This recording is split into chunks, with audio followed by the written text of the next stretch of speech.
See koht, kus me oleme, on Tallinnas Koidu tänaval, ühe vana puumaja keldris väikene raamatukogu. Nimi on Kapsad.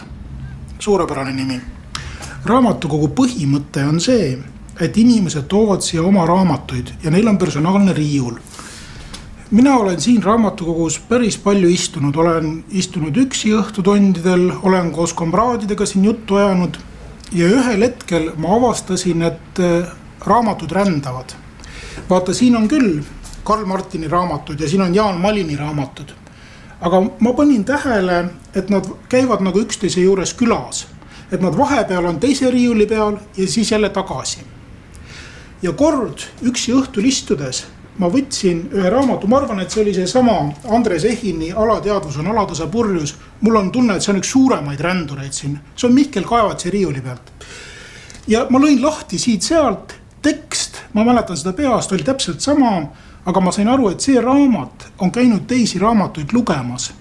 Et kuigi sõnad on samad, ta sisaldas nüüd palju rohkemat, kui ta sisaldas enne. Raamat oli lugenud siin kinokunstist, oli lugenud Paul Austeri romaani, kõik need olid siin raamatus sees. Ja ma mõtlesin, et oot, et kui nad niimoodi teevad ja las loevad üksteist, siis mul tarvitseb ainult vaikselt oodata, kui mõni raamat, kas või see sama Andres Ehin, on kõik teised raamatud läbi lugenud. Ja siis ma võin võtta selle ühe raamatu, lugeda seda sama ja ma olen lugenud korraga kõiki raamatuid, mis siin raamatukogus on.